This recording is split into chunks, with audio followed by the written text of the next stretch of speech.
is Chalma Warmley. I was named after my grandmother's uncle in Alabama. He's a Blackfoot Indian.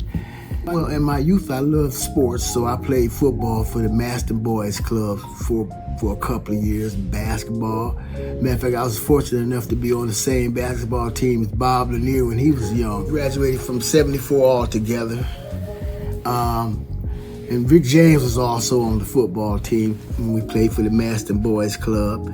And music has been my life because I started my music, learning about music from Miss Magruder. I never forget her. Been high in 1964 and graduated in 1966. Then I went to Tennessee State from 1966 to 1970. See, I was a little gangster back then, back in the day. I got stabbed on that corner up there on Ferry and Wohlers. I got stabbed. The scar I got on my eye right where it was one of these eyes. I got a scar. I got stabbed there fighting on the corner.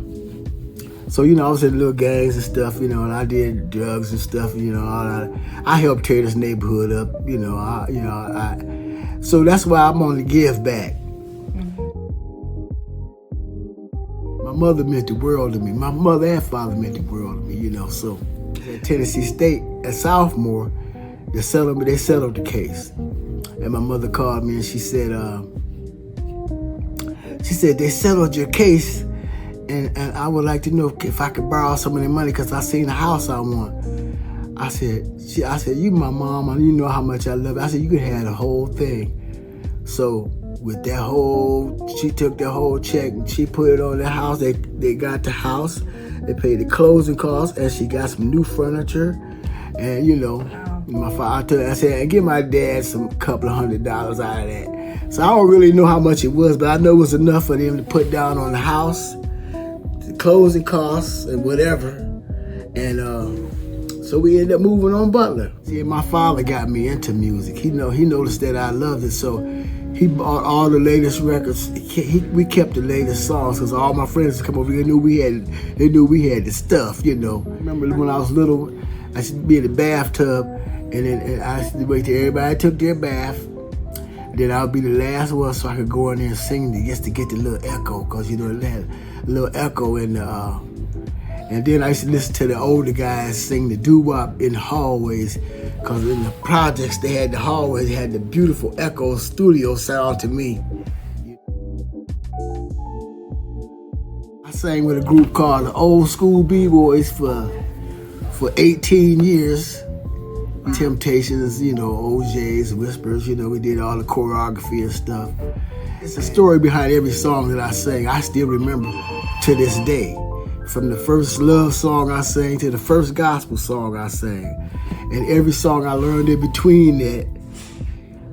Like for example, Motown, when Motown first came out, if you listen to their lyrics in a lot of their songs, they was teaching you about life. St. Louis, I came back home because my girlfriend got pregnant, and I had a little son. I had my son Chalma Jr., and then she was pregnant with my daughter Chara.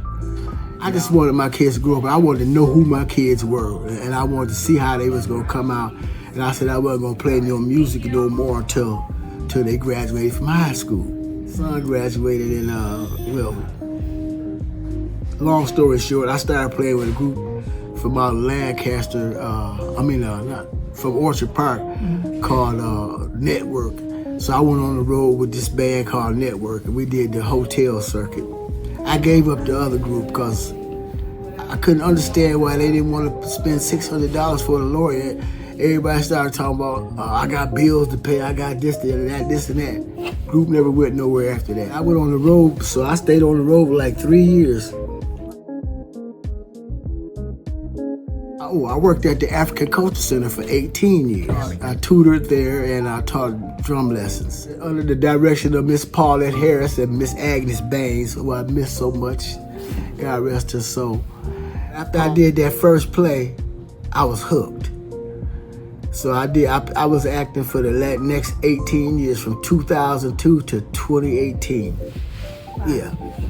And and I guess the biggest play I did at 710 Main Street, Christmas coming uptown or something. I had the lead. That was my first biggest lead role. And you know, I didn't know I had the memory I had because that play was 150 pages. And I had, from the opening, I had to remember to come in on every scene. I had to come in. I had, you know, parts to do. You know, I just couldn't believe. I didn't believe I did it. Plus it was a musical, so we had to act and sing. Marshall, I was in the club. I was a patron in the nightclub when the band was playing for an event he went to. I was a protester. We did this movie here in Buffalo. You know, I've been a deacon at Second Chance for 20 years now, and I still follow God's principles. You know, I read every day. I pray every day. Me and my prayer partner, we get up at 5 in the morning most mornings and pray together. Praise team at my church, Second Chance Ministries, 381 East Ferry Street, under the direction of Arthur H. Boyd and his wife, Michelle Boyd. And, you know, I kind of like had ups and downs in my life because, like, I've been in recovery from drugs and alcohol since 1995. Singing makes me feel so good, you know, because I sing to myself in my little room. I got a studio apartment, but I walk around there singing, you know, and especially since I learned how to pull down the music tracks, I sing along with tracks, and I just been into singing. That's been my work. Cause when I was living with my girlfriend in 2006, 2007, and my mother I didn't know she was having trouble with this Alzheimer's. I just thought Alzheimer's dementia. It was some, you know, you know what they used to call it. It come from senile to this, you know, modern stuff. Anyway, my mother said, I was living with my girlfriend. She said, I need you to come stay with me because she said I'm having trouble remembering things and going places and stuff like that. So the next day, I moved out of my girlfriend. I was back to my mother's house because my mama meant the world to me. I grew up with her. Get more involved with Jesus because I didn't want to do that at first because I was cool and my friends used to tease me about going to church every Sunday. My mother made me go to church every Sunday, so I didn't want to go to church, but I went anyway because I had to. When you learn music, you learn how to be disciplined. And then, like, especially like, well, if you're a drummer, you learn how to count, add, subtract. And then you learn how to read the music because music is a universal language.